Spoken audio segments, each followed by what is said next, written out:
Herzlich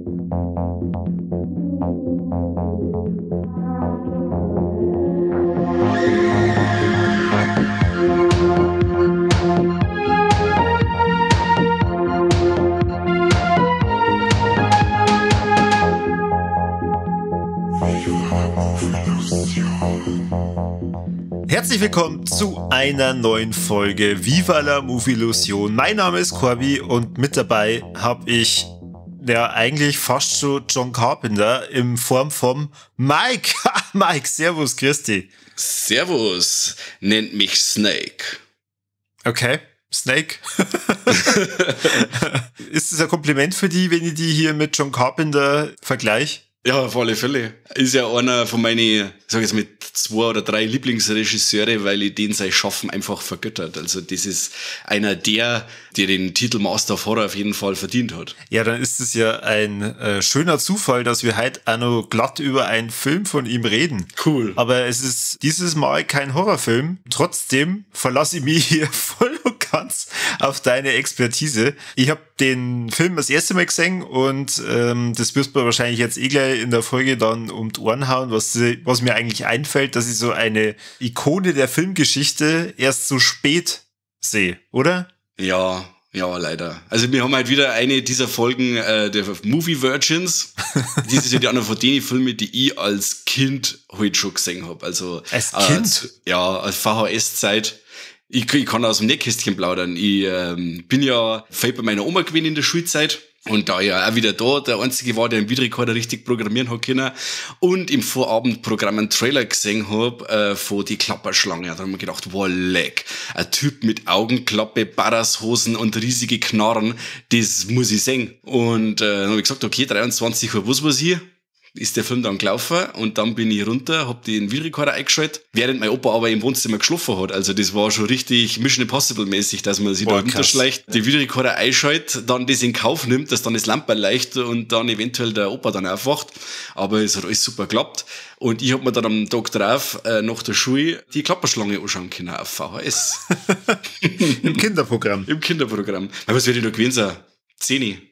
Irgendwie so. Okay. Also ich kenne den schon sehr lang. Und dann das ist sehr kurios, weil die Klapperschlange ist einer von die 2 Filme, die mein Vater gesehen hat zu der Zeit. Und da gehört übrigens noch Mad Max, eigentlich 3 Filme, Mad Max 1 und 2, hat mein Vater auch noch gesehen gehabt. Und da habe ich dann gesagt, hey Pap, ich hab mir die Klapperschlange angeschaut. Ja, wow, das ist noch einer von die Guten, Also den kennt sogar mein Pap. Mad Max 2 habe ich auch schon mal gesehen, Mad Max auch. Das heißt, da hätte ich noch eher drüber reden können als über die Klapperschlange.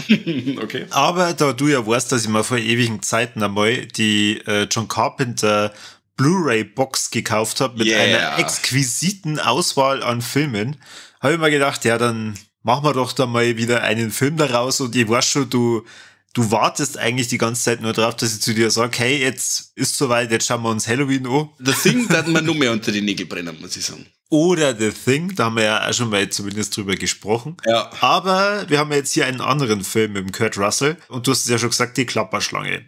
Oder wie der englische Titel, meiner Meinung nach der bessere Titel, Escape from New York. Richtig. Also viel bessere Titel. Das nächste Nähkästchenplauderei, die Klapperschlange. Warum die Klapperschlange? Vor allem, wenn man oben ohne sagt, dann Kurt Russell hat er ja ein Cobra auf der Brust und keine Klapperschlange, oder? Völlig lächerlich, eben. Ich meine, völlig lächerlich. Wir sind ja alle Schlangenexperten und natürlich auch die Leute, die verantwortlich sind, den deutschen Titel dafür auszusuchen.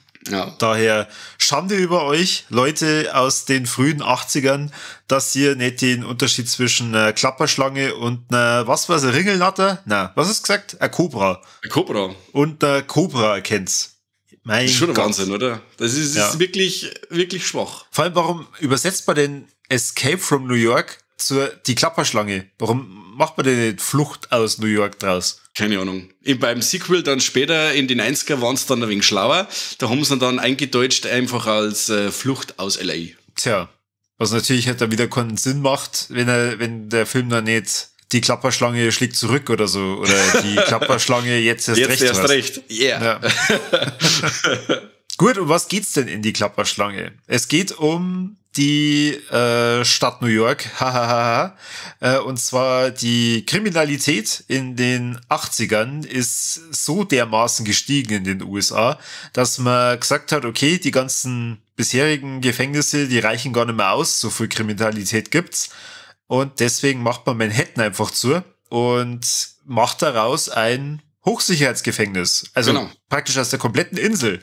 Sie wird umgeben von einer Mauer, streng bewacht und in den, ich glaube, Ende der 90er, 97. 1997 passiert dann ein Unglück und zwar der Präsident, die Air Force One, die wird entführt von irgendwelchen Kriminellen, wie soll es anders sein, und er muss flüchten aus dieser Air Force One und zwar in der Kapsel und die stürzt leider genau in diesem Hochsicherheitsgefängnis ab.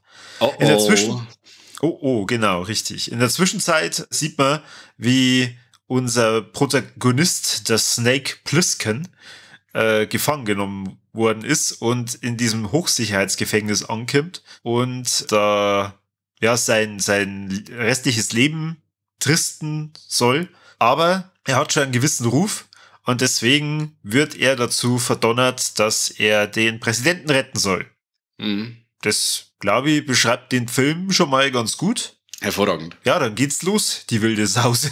Ja, dann rüsten sie ihn aus. Vielleicht muss man dazu ein bisschen sagen, ganz so freiwillig geht der Snake nicht auf die Reise, oder? Gar nicht.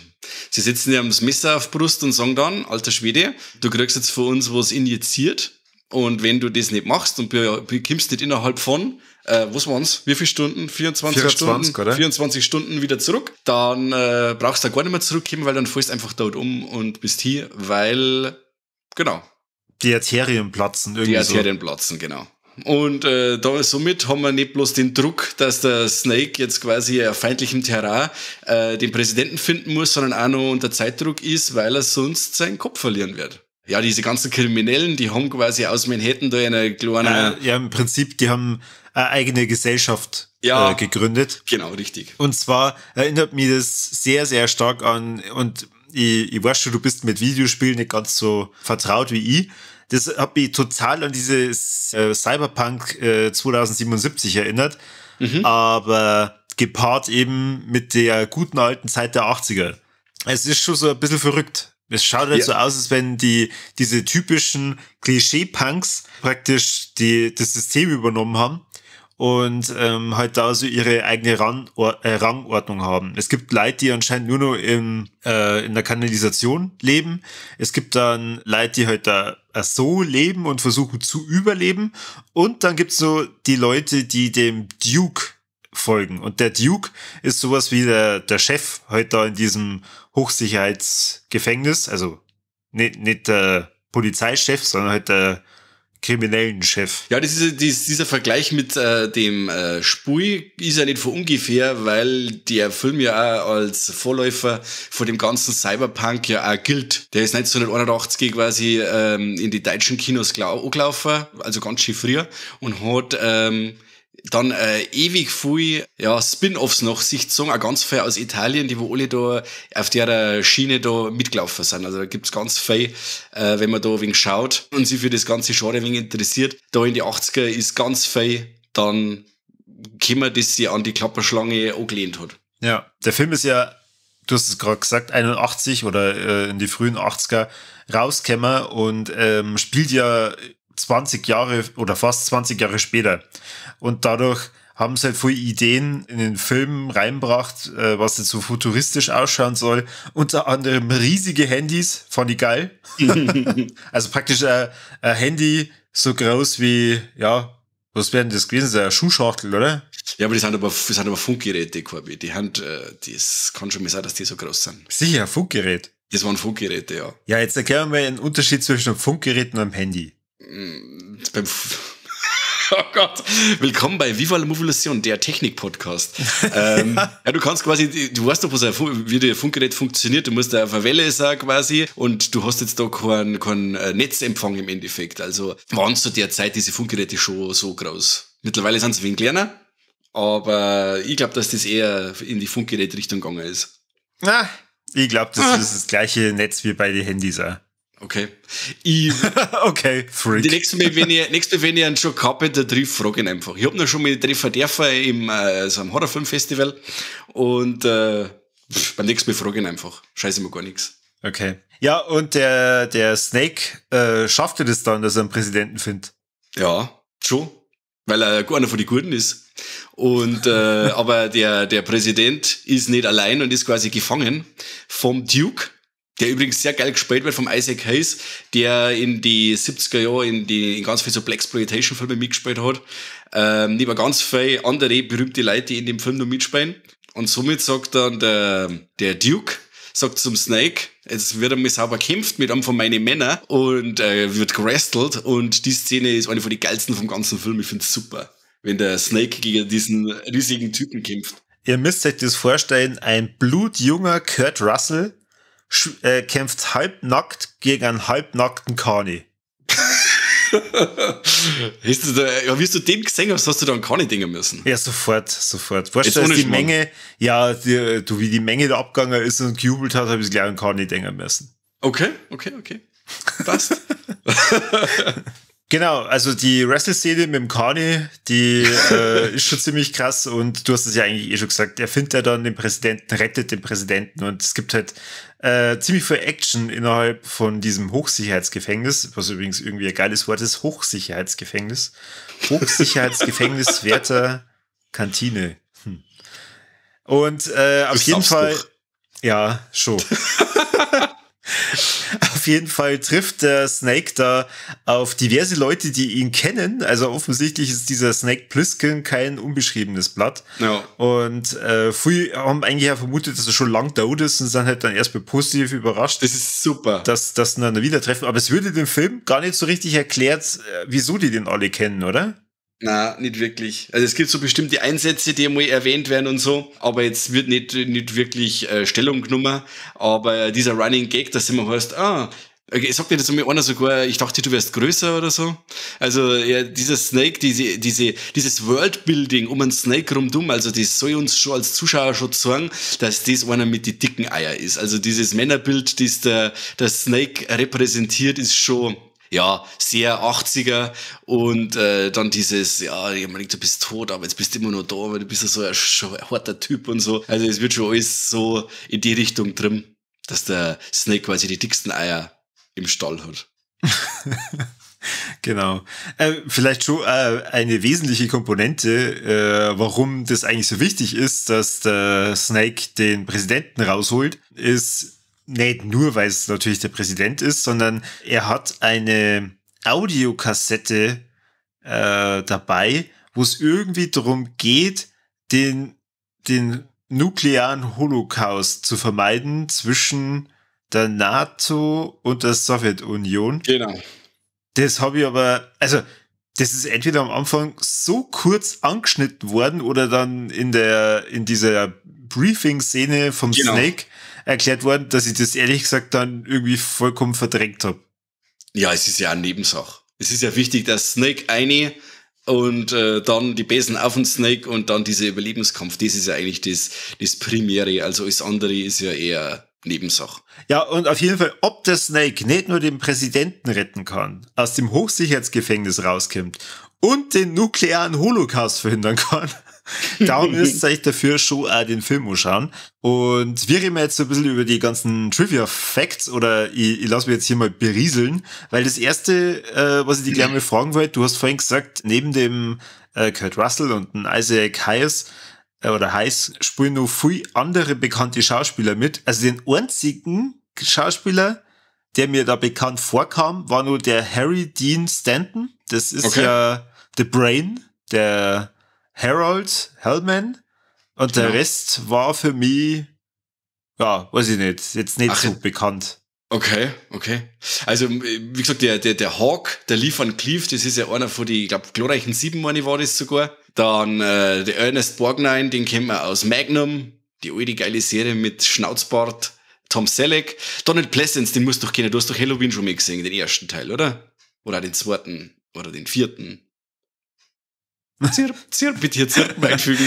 Donald Pleasence also ich hab dir umsonst gesagt, du brennst wahrscheinlich irgendwann drauf, dass wir über Halloween reden. Ja, der Donald Pleasence ist ja quasi der Widersacher von Michael Myers, der Psychiater, der ihn quasi jagt, nachdem er aus der Anstalt entflohen ist. Also ist eine große Genre-Ikone, Donald Pleasence. Hat er in ganz viel, oder hat auch noch in dem John Carpenter-Film Fürsten der Dunkelheit zum Beispiel mitgespielt. Ganz ein starker Mann, ganz viele Genrefilme gemacht, leider schon gestorben. Dann Adrienne Barbeau, kennst du die auch nicht? Nein. Okay. Die wiederum mit einem John Carpenter-Film mitgespielt, und zwar in The Fog, und war eine Zeit lang mit dem John Carpenter liiert. Die waren nämlich verheiratet. Cool. Dann diese, ich weiß jetzt nicht, wie der heißt, aber einer von die Schergen, die um einen Hawk rundum sind, da in dem Militärgelände, das ist der Tom Atkins. Den kennt man auch aus Halloween 3 oder die Nacht der Creeps. Ach, der Mr. Bean. Mr. Bean? Ja, oder? Rowan Atkins ist es. Ah, Mist, okay. Mann, oh Mann, jetzt bitte hier. Corby, du machst mich fertig. Ja. Tom Atkins ist einer von den größten Schauspielern der 80er. Keiner tragt einen Schnauzbart mit solch einer Würde wie der Tom fucking Atkins. Na, keine Ahnung. Voll. Ich hab sogar ein T-Shirt, wo drauf steht, Tom Atkins Rules, weil er es wirklich tut. Also, Corby, ich gebe jetzt da mal Listen. Ich wirklich, ich muss mit dir was unternehmen. Tom Atkins muss man kennen. Muss man. Na.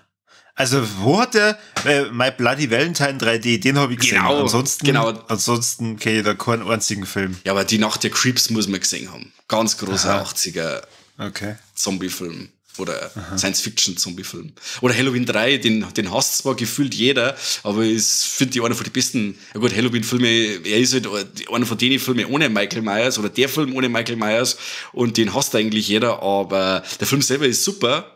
Nur das Problem von dem Film ist halt, dass er den Titel hat. Wenn jetzt halt wie der Untertitel Season of the Witch nur so heißen darf, dann war das ganz was anderes. Aber auf diese, dass die ganzen Halloween-Fans sagen, ja, Halloween ohne Michael Myers ist scheiße, wird der leider immer verteufelt. Aber wie gesagt, Tom Atkins soll jetzt jeder mehr aufschreiben. Cooler Typ, habe ich auch schon mit getroffen. Ein unglaublich netter älterer Herr. Was wir noch haben, das ist hinter der Kamera. Beim Drehbuch hat auch ein Bekannter mitgeschrieben mit dem John Carpenter, und zwar der Nick Castle. Kennst du den Nick Castle? Na. Gut, das ist der Michael Myers Darsteller aus dem ersten Halloween zum Beispiel. Ja, also nochmal, ich habe Halloween noch nicht gesehen. Also woher soll ich denn das wissen? Also du hast jetzt schon 4 oder 5 verschiedene Verweise innerhalb von dieser Folge auf Halloween gebracht. Ja, aber er hat andere Sachen auch noch gemacht. Das ist so, als dass du erwarten, dass jetzt innerhalb von diesen 2 Minuten, wo du mich gefragt hast, mir die Filmstelle anschaue, dass ich dann sage, das ist doch der Michael Myers Darsteller. Ja, du hast recht. Ich kann es halt einfach nicht glauben, Corby. Es tut mir leid. Ich gelobe Besserung. Hinter der Kamera Dean Candy, mit dem hat er auch The Thing gemacht, zum Beispiel John Carpenter. Hat der bei Halloween mitgespielt? Nein. Aber er hat die Kamera geführt in Halloween.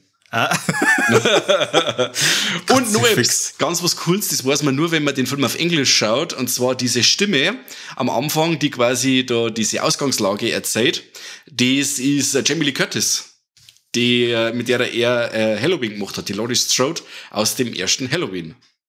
Also der John Carpenter. Jamie Lee Curtis habe ich schon mal gehört. Ja, aber unbedingt, also du wirst doch Freaky Friday gesehen haben, oder? Welchen der ungefähr 800 verschiedenen Versionen? Den Freaky Friday mit der Lindsay Lohan. Einer von den Guten. Der war lustig. Okay. Corby, unfassbar. Freaky Friday. Kommt sogar jetzt an der Sequel. Bin ich gespannt. Ja, auf jeden Fall schaut der John Carpenter ganz viel Leute um sich, mit denen er quasi schon was gemacht hat, Halloween und so. Oder halt dann auch später, wie The Fog oder die Fürsten der Dunkelheit, und natürlich allen voran natürlich ein Kurt Russell, mit dem er ja auch dann im Ganzen jetzt 3 Filme gemacht hat, eben The Thing, die Klapperschlange und auch den ganz starken Big Trouble in Little China. Also ein richtiges Dream-Team ist um den Film versammelt. Du hast ja einen ganz wichtigen Film ausgelassen, da habe ich mir sogar einen Trailer dann angeschaut. Mit Kurt Russell oder was? Ja, John Carpenter und Kurt Russell haben zusammen den Film Elvis gemacht. Ja, genau. Grandios, wirklich. Also Kurt Russell ist schon ein sehr begabter Schauspieler. Ich möchte fast behaupten, dass das einer von meinen absoluten Lieblingsschauspieler ist. Ich liebe den Kurt Russell. Auch in dem Nikolaus-Film auf Netflix finde ich ihn auch super cool. Mag ich total gern. Ich weiß nicht mehr, wie der geheißen hat. Christmas Chronicles oder so. Aha. Also ich mag den. Auch wenn man da Videos sagt oder irgendwelche Clips von ihm, wo privat auch mit seiner Frau Goldie Hawn und so auf einem Weingut da, also immer wenn Leute auf ihm zukommen, er ist immer freundlich, er lacht immer, er ist, ja, ich finde einfach alle seine Filme allgemein, also dieser Big Trouble in Little China, da spielt er sich einen Wolf, er ist super cool und ich mag den. Also ich kenne den ja. Meine Beginne der harten Filme, in Anführungsstriche, waren die ganzen Tarantino-Filme. Und da kenne ich ihn halt aus Death Proof. Genau. Oder aus, wird auch noch geheißen, der ewig lange... Der Hateful Eight. Hateful Eight, genau. Ja gut, also da war ich schon ein bisschen älter dann, als der rausgekommen ist. Den habe ich sogar im Kino gesehen. Aber Death Proof, das ist einer der meistgehasstesten Filme vom Tarantino. Ja. Und ich mag den eigentlich sehr gern. Also ich finde, dass der Kurt Russell in dem Film schon einiges leistet und dadurch ist der schon in meinem Herzen drin. Ja. Also er ist schon das Beste an dem Film. Ich bin auch einer von denen, die dem Film jetzt gerade ein wenig skeptisch gegenüberstehen. Vor allem, wenn du dieses Double Feature anschaust, dieses Grindhouse und hast dann diesen Planet Terror. Und ich glaube, der kommt ja zuerst vor der Rangordnung her, Planet Terror und dann Death Proof. Da kann der nur verlieren, weil Planet Terror so dermaßen geiles Brett ist und wirklich diese 70er Jahre Grindhouse Thematik richtig inhaliert und raustropft, ist es bei Death Proof, finde ich allerweise so, da wollte er einen Slasher machen, ist aber eine total fade Geschichte. Also, wie gesagt, recht viel mehr als diesen geilen Hauptdarsteller als Mike, fällt der Kurt Russell auf und dann dieser geile Autounfall in der Mitte vom Film. Aber so finde ich den auch nicht so machtig. Aber gut, es geht ja jetzt um die Klapperschlange. Ja, Entschuldigung. Macht doch nichts. Darf man ein wenig ausholen. Ja. Muss der Duschen nehmen.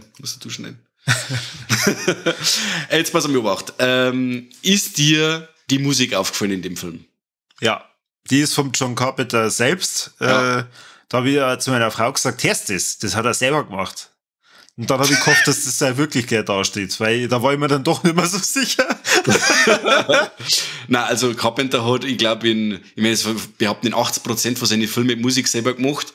Die ist zwar immer sehr zweckmäßig, aber halt auch immer sehr effektiv. Also diese Musik geht los. Ich habe den Film eingelegt gestern und habe zu meiner Frau gesagt, so, jetzt Klapperschlange und so. Gut, sie ist dann 10 Minuten darauf ins Bett gegangen, weil sie gesagt hat, so ein Scheißdreck schau ich mir nicht an. Aber diese Musik, da hat sie dann auch gesagt, das kenne ich, das ist der Klingelton am Handy, gell? Ja, richtig, das ist mein Klingelton am Handy. Ich finde die Musik vom Carpenter allgemein voll geil. Und das Thema von Escape from New York ist wirklich eins von seinen besten Sachen, die er komponiert hat. Warst du da mal auf einem Konzert von ihm? Ja. Einmal, das war eben in so einer Partnerveranstaltung mit dem Weekend of Hell, glaube ich, hat es damals geheißen, in Oberhausen. Da ist quasi vor der Nacht von Samstag auf Sonntag dieses Konzert gewesen, wo es wirklich unglaublich war. Also da hat er, glaube ich, 12 oder 13 Songs gespielt von seinen Filmen, er mit Band, und das war wirklich unglaublich. Also das war Gänsehaut und Pippi in den Augen hoch 8. Oh. Das ist mega, das war wirklich mega. Da bin ich mit dem Thilo Gosejan zum Beispiel in einem Raum gestanden, wenn den noch jemand kennt. Na, keine Ahnung. Kennst du auch nicht? Okay. Nein. War mega. Also dieses Konzert. Mir da jetzt zum Beispiel ein Ding noch abgehen, Fabio Frizzi oder Goblin oder so, die haben auch sehr starke Soundtracks gemacht, aber Carpenter, das war schon ein kleiner Traum. Und als kleiner Nerd, wenn du dann da in dieser Menge stehst, ja, da trifft es wieder Kiesel aus da. Und gestern hat er dann immer noch so gefallen wie damals, als du nur ein kleiner Bub warst. Ja, das ist wirklich so ein Wohlfühlfilm. Diese 80er Jahre Atmosphäre, diese geilen Sets, die er da hat, der Film hat ein Budgetcode von, ich glaube, 6 Millionen Dollar, und was der da rausgeholt hat, diese Atmosphäre, die er da erzeugt, also toller Film, dann die Musik dazu, diesen Kurt Russell als Hauptdarsteller, diese coole Inszenierung von diesem Film allgemein, er ist immer sehr ruhig, auch wenn die Action-Szenen, die sind sehr lang gehalten, sehr lange Kameraeinstellungen, finde ich super, das wirkt voll geil, also das war halt nur jenseits von Schnitt-Staccato-Action, wie man es dann später 90er oder dann bis heute eben auch gehabt hat und immer noch hat. Und diese Inszenierung, ich finde es einfach super. Und es wird jetzt dann auch ziemlich schwierig beim Flop vor dem Film, weil ich mich da ganz schön hart tue und ich habe wirklich ewig überlegen müssen, wo ich da jetzt nimm. Aber ich bin jetzt Ja, eine Sache, wir mal raussuchen müssen, aber das ist wirklich einer von meinen absoluten Lieblingsfilmen. Ja, sehr tolles Ding. Gut, da muss ich aufpassen, dass ich nicht allzu kritisch bin. Aber darfst du. Und also, wie sei es bitte, weil du tust mir jetzt da nichts an, weil wenn er dir nicht so gut gefällt, aber ich muss da immer wieder schwärmen. Und wie gesagt, mir da als Kind schon voll taugt und es ist ein Film, der immer weiter wächst und ich habe mir jetzt da wieder angeschaut und habe wieder einen riesen Spaß gehabt. Ich versteh's und ich wollte jetzt eigentlich gerade die ganze Zeit das mit dem Szenenbild nur kommentieren, weil das war wirklich beeindruckend. Also ich habe dadurch, dass wir ja schon ein paar Mal über John Carpenter gesprochen haben und irgendwie habe ich das so im Gedächtnis, dass er nie so richtig viel Budget gehabt hat für seine Filme. Habe ich mir dann auch gedacht, oh, wie werden sie denn das jetzt dargestellt haben mit Manhattan und mit New York und dem ganzen Drum und Droh und gleich ja die erste Szene, wo man ja die Insel im Hintergrund sieht und dann wie welche versuchen da zu flüchten auf so einem Boot und dann der Hubschrauber kommt und die anschießt, habe ich mir gedacht, wow, das schaut ja eigentlich richtig geil aus. Und dann auch, wenn so die Kamera dann drüber fährt und wenn man dann die Freiheitsstatue sieht und so, krass, also sehr beeindruckend. Und dann auch, wenn es die Szenen innerhalb von diesem Hochsicherheitsgefängnis zeigen. Ich meine, das ist ja im Prinzip Manhattan, die Stadt. Auch sehr beeindruckend, wie das alles ausschaut. Und ich meine, zu der Zeit, wo man nicht viel mit CGI oder halt eigentlich gar nicht mit CGI gearbeitet hat, ist das schon gigantisch. Und dann auch nur für $6 Millionen. Hut ab. Sehr, sehr, sehr geil. Bin ich voll bei dir. Vor allem, wenn man dann sagt, was da überall alles rumliegt an Schrott und was weiß ich. Na gut, da sagt man, das ist nur Schrott, aber das musst du erst mal herbringen. Dann überall brennt der Feuer, dann die Ausleuchtung ist Wahnsinn. Dann wenn er auf dieses Frackel kommt von diesem Flugzeug. Super authentisch, schaut super aus, was du sagst, wow. Muss alles unglaublich viel Geld gekostet haben. So aufwendig und authentisch, wie das ausschaut.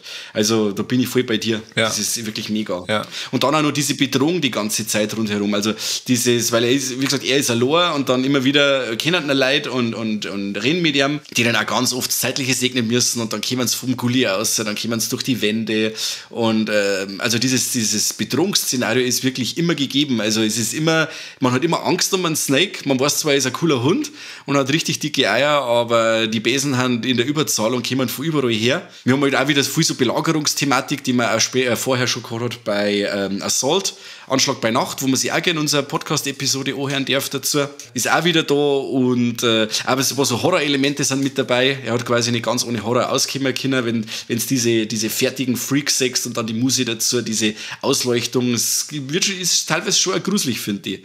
Also wieder ganz, ganz, ganz ein schöner Film. Das habe ich am Anfang auch gedacht, dass es eher so vielleicht in diese Horror-Richtung geht. Aber ich finde, gerade so zur Mitte vom Film schlägt schon sehr deutlich halt in eher, okay, es soll jetzt vielleicht eher so ein Actionfilm sein. Ja. Ja, fand ich jetzt aber eigentlich überhaupt nicht schlimm. Das Setting und die Geschichte drumherum, die haben mir gut gefallen. Aber ich heb mir das dann auch für die Tops und Flops dann auf. Okay. Was ich noch sagen wollte ist, als er losgegangen ist, habe ich mir dann, ich weiß ja nicht genau warum, aber ich habe mir sofort die Frage gestellt, ja, gibt es da eigentlich ein Remake? Also hat das in der Zwischenzeit schon jemand aufgegriffen und dann nochmal neu gemacht? Ich habe es jetzt auf Wikipedia gelesen, dass es ja wirklich ein überarbeitetes Drehbuch gab und auch der Robert Rodriguez das eigentlich angeboten bekommen hat oder machen wollte, aber bisher nicht umgesetzt hat. Ich würde es jetzt aber auch nicht schlimm finden, wenn das nicht mehr passiert. Okay. Es ist nämlich ja so. Auf den muss ich jetzt schnell selber schauen. Und zwar gibt es nämlich einen Film, der heißt Lockout. Sagt dir der was? Nein. Mit dem, wie heißt jetzt der Schauspieler? Mit dem Schauspieler Guy Pearce. Und da gibt's ein Film von 2012, der fast dieselbe Handlung hat wie die Klapperschlange. Und der Film ist, glaube ich, sogar vom Luc Besson, wenn mich nicht alles täuscht. In dem Film muss der Guy Pearce die Präsidententochter von einer Raumstation retten, die eigentlich ein Gefängnis ist. Und die Prämisse liegt so nahe an die Klapperschlange und an dem Drehbuch, dass der Luc Besson später an John Carpenter einiges an Kohle zahlen hat müssen, weil wegen Plagiatsvorwürfe. Der Carpenter mag gern Geld verdienen und schreibt seinen Namen gern irgendwo hin und das war natürlich warmer Regen. Aber kennst du den Film zufälligerweise? Na. Der war zum Beispiel sehr gut. Also, den habe ich damals auch im Kino gesehen und so. Und ist auch ein ziemlich cooler Actionfilm mit coole Sprich und ist sehr nahe am Carpenter-Film. Aber halt auch alles so ein wenig moderner und mehr Action und mehr Krach. Kann man aber auch schon. Genau. Also hättest du jetzt trotzdem ich habe es verstanden, der Lockhart spielt ja dann wahrscheinlich eher in einer abgespacederen Zukunft, aber hättest du jetzt gern so ein Remake gehabt, also direkt von die Klapperschlange? Gern. Also ich habe gegen Remakes allgemein nix, wenn es gleich gemacht sind. Und man kann das bestimmt für die heutige Zeit, weil es gibt ja in die Klapperschlange eben viel so soziale und politische, kritische Untertöne, das kann man da für die heutige Zeit super machen. Vor allem auch ein Gefängnis mit der Mauer rumdumm. Weißt schon, wegen so diese Trump-Politik aufgreifen oder so. Also man kann da schon ziemlich cool was draus machen. Es hat ja schon mal was geheißen, dass ein Remake kommt mit dem Charlie Hunnam als Snake Plissken. Dann hat es wieder geheißen, der Sohn vom Kurt Russell soll er spielen. Der schaut immer unglaublich ähnlich. Wenn ihr müsst mit googeln, ich habe jetzt den Namen nicht da, googelt selber, keine Ahnung. Der Bub vom Kurt Russell schaut ihm sehr ähnlich, kann auch die Rolle sicher übernehmen. Der war jetzt war für die Marvel in der Serie mit dem Falcon and the Winter Soldier war er der Fake Captain America. Ah, okay. Aber weiß jetzt den Namen nicht. Ist aber sein Vater wie aus dem Gesicht geschnitten. Okay. Ja, schön. Also wie gesagt, von mir aus Remake immer gern. Und was du vorhin noch gesagt hast wegen dem Budget, ich finde ja, dass desto geringer das Budget vom Carpenter immer war, desto besser waren die Filme. Jetzt zum Vergleich, das Sequel, Escape from L.A., hat 50 Millionen gekostet. Und jetzt schaust du den Film mal an. Also das ist so ein Fall, wo ich sage, da musst du vorher was drungen haben oder musst während des Films was dringen, weil der wirklich schwarz um der Drang ist. Also auch vom CGI her und Ding ganz mies. Der Film mag nicht wirklich passen. Also so als, ich nehme das Wort umgehend her, aber als Trash-Film ist das schon mal okay, so für nebenbei. Aber als Fortsetzung von Die Klapperschlange ist der Film auf jeden Fall unwürdig. Und wie gesagt, das ist, desto mehr PG der Carpenter dann später gehabt hat, desto schwächer sind die Filme geworden und desto größer waren die Flops. Und er war einfach immer am besten mit wenig Geld, wo er halt seine Kreativität und seinen Einfallsreichtum spielen hat lassen können. Die letzten Filme waren jetzt nicht mehr ganz so. Obwohl in Escape from L.A. Sogar der Bruce Campbell mitspielt. Und trotzdem findest du den Film scheiße, oder was? Ja, erstens einmal, du kennst ihn gar nicht. Also in der Szene, wenn du nicht googelst oder nicht wirklich schaust, im Abspann, du kennst den Bruce Campbell in der Szene nicht. Er ist da der Chirurg von Beverly Hills, glaube ich, heißt er da. Da kennst du ihn nicht. Also da ist er selber, da ist der Snake bei so einer Art Kommune, die von Typen und Frauen, die sich quasi so chirurgisch herrichten lassen. Und die haben alle Botox in der Fresse und Ding und schauen alle ganz wild aus. Und eben auch dieser Chirurg von Beverly Hills, den der Bruce Campbell spielt, der hat auch so viel so Binken im Gesicht und schaut recht wild aus. Also ich hätte ihn jetzt da nicht kennt, wenn es im Abspann nicht drin gestanden war oder so. Aha, okay. Und da spielen ja wieder auch große Leute mit, wenn du sagst, Pam Grier spielt mit, Steve Buscemi spielt mit, Peter Fonda, also er hätte schon auch wieder große Leute dabei, aber er mag nicht funktionieren. Das mag jetzt andere mögen das wieder anders sehen, aber für mich ist die Fortsetzung, also Flucht aus L.A., sein schwächster Film. Okay. Mit Abstand, ja. Wow, krass. Da, wie du schon sagst, da spielen deutlich mehr Leute mit, die ich gut, also die besser kenne. Mhm. Aber ja. Hast du sonst irgendwelche Trivias oder sollen wir schon zu Tops und Flops übergehen? Können wir gern machen. Wir wollen mit leider nicht langweilen mit so viel Zeug, aber jetzt habt ihr mal wegen einen Abriss gekriegt von die Klapperschlange. Haut's euch rein und jetzt erzählen wir euch noch, was wir mengen und was nicht. Corby, wie schaut's aus? Haus aussehen. Ja, top. Mein Top ist hier das hervorragende Schauspiel vom Kurt Russell. Das erste, wie ich echt dachte, okay, was wird jetzt da auf mich zukommen? Kurt Russell läuft die ganze Zeit mit einer Augenklappe rum und du hast die Klapperschlange. Also das schreit ja praktisch nach Trash hoch 8. Und verwandelt das ja nicht einmal als Klapperschlange, oder? Ja, richtig. Und je länger der Film ging, umso besser habe ich ihn gefunden, weil man dann gedacht habe, ja okay, das ist eigentlich gar kein Trash. Also das ist ziemlich gut durchdacht und auch diese ganze Darstellung. Ich meine, es ist ja nicht immer so abwegig, dass die USA das nicht vielleicht schon mal im Sinn gehabt hätte, dass die sagen, hey, eigentlich könnte man die Insel komplett als Hochsicherheitsgefängnis ausstatten. Ich war sehr positiv überrascht. Ich habe tatsächlich mit einem trashigeren Film gerechnet. Dafür Flop. Und da muss ich sagen, das habe ich nicht so ganz verstanden, beziehungsweise fand es eigentlich recht schade, dass zum Schluss hin die meisten der eingeführten Charaktere dann nochmal ihr zeitliches segnen müssen, wo ich mir dann denke, ja gut, das hätte jetzt eigentlich nicht unbedingt sein müssen. Gerade wie halt dann der eine oder andere dann da stirbt, fand ich unnötig. Also das war irgendwie so nach dem Motto, okay, wir haben ja jetzt nicht mehr ganz so viel Zeit und wir müssen das Ganze ja irgendwie beenden. Haben wir vielleicht auch nur ein paar Lücken im Drehbuch? Ja, dann beenden wir das doch jetzt mal für den und für den und für den. Und du bist ja so ein Wildsau, weißt du das? Okay.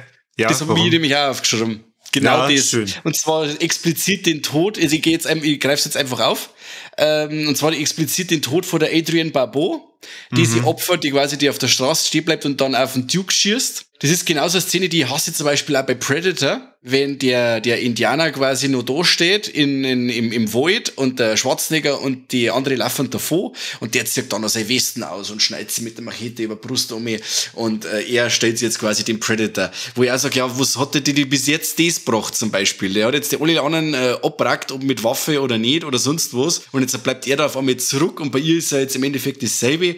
Er fährt mit dem Auto auf sie zu und sie meint mit ein paar Schüsse kann sie ihn aufhalten und springt dann aber auch nicht einmal auf die Seiten und bleibt stehen. Das nervt mich. Vor allem, weil ich Adrienne Barbeau eigentlich immer gern mag und 6 Seiten gern sterben und das hat mich aufgeregt. Ja, der Grund beruht ja auf einem anderen Tod, der kurz davor passiert. Den habe jetzt ich halt auch total unnötig gefunden. Vor allem, er ist ja die Figur, die ja die anderen dann sagen möchte, okay, passt auf, wo sie tritt und so, das sind überall Minen. Ja. Und die laufen aber einfach weg. Und da wischt's nicht und er erwischt's. Das ist irgendwie, weiß ich nicht. Ja, verstehe. Das bin ich voll bei dir. Ja. 2 Trotteln, ein Gedanke. Ja. Und was ist dann dein Top? Mein Top ist alles andere. Also, okay. Wie gesagt. Also praktisch der nukleare Holocaust.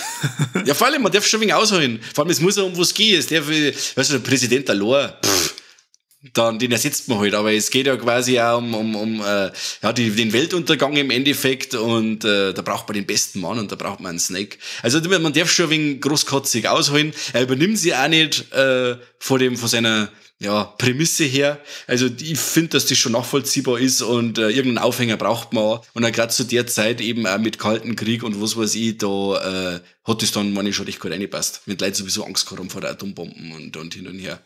Ja, oder? Stimmt. Ja, zu der Zeit war das ja. Genau. Ja, und wie gesagt, also der Soundtrack ist mega. Diese Sets haben wir zwar schon gesagt, alles wunderbar. Ausleuchtung, Kamera, wow, bam, Schauspieler. Ich liebe den Film. Ich liebe ihn auch. Ich liebe einen Carpenter, ich liebe die Klapperschlange, ich liebe einen Kurt Russell. Wow, bam. Ja. Sehr schön, sehr schön. Wir haben ja selbstverständlich unseren Triple Threat und in die 80er schneidet der meistens etwas besser ab wie in der jetzigen Zeit. Darum gehen wir es einmal kurz durch. Hammer mir Titten. Na. Oh, krass, okay. Aber dafür haben wir bestimmt Trompeten. Ah, nicht. Es wird nicht trompetet. Oh. Und wie schaut's aus mit tote Tiere? Ah, nicht. Ist eigentlich schon komisch, oder? Die hätten da ruhig ein bisschen dafür sorgen können, dass in diesem Hochsicherheitsgefängnis irgendwo einmal eine Farm ist oder irgendwie so. Oder ich weiß ja jetzt nicht genau, wo der, wie heißt der nicht so? Ist das im Central Park? Ich glaube schon, oder? Ich weiß nicht, aber wahrscheinlich. Central Park ist frei. Und ich vermute es einfach mal, der Central Park liegt in Manhattan. Ich weiß es nicht, ich war noch nie in New York. Achtung, gefährliches Halbwissen. Ja. Der Podcast. Der Podcast, richtig. Aber, ja, gut. Das heißt, von unseren 3 Ts haben wir keine erfüllt. Da darf sich der John Carpenter schon mal ein bisschen mehr Mühe geben. Jetzt pass mir auf, ich gehe jetzt eine steile These ein. Ich glaube, dass du nicht den Arm Carpenter-Film an Busen siehst. Nicht den Arm. Das ist einfach nicht sein Fall. Ich glaube, in John Carpenters Vampire sieht man mal einen Arsch. Aber am Busen siehst du in keinem von seinen Filmen. Da jetzt sogar Wetten eingehen. Sechst sie ihn genauer so. Also das ist nicht seins. Er ist nicht Hat das nicht so, oder was? Na. Er mag mehr so coole Typen inszenieren, ein wenig an Horror und ein wenig Belagerung. Mei, nicht jeder muss den 3 Ts entsprechen. Und deswegen hast du dir trotzdem lieb. Schon. Und wenn euch da draußen, wenn ihr jetzt gerade sagt, hey, was redet denn der für einen Scheiß in dem und dem Film, da sagt man einen Busen, einen Arsch, einen Zipfel und Viecher bringt er auch noch um, dann schreibt uns das, weil in die sozialen Netzwerke kann man gern mit uns Kontakt aufnehmen, man darf gern Glocken drücken, man darf uns positiv bewerten und natürlich auch ein zahlungskräftiges Steady-Abo abschließen. Bitte. Und wenn ihr Tipps habt, was für ein anderer Ort oder eine andere Insel ein super Hochsicherheitsgefängnis abgeben würde, dann schreibt uns das auch, weil vielleicht machen wir dann da einfach ein Remake. Das ist gut, das ist eine gute Sache. Ja. Bin ich gespannt, was die Leute das aussehen. Wahrscheinlich schreibt kein Mensch, aber schauen wir mal. Ach Kim, dann lassen wir dann irgendjemanden mit 2 Augenklappen gegen einen Carney wresteln. Gegen einen Godzilla-Kämpfer oder so. Ja, oder so. Na gut, dann vielen Dank fürs Zuhören und bis zum nächsten Mal beim besten Podcast der Welt. Servus und habe Dere. Bis zum nächsten Mal.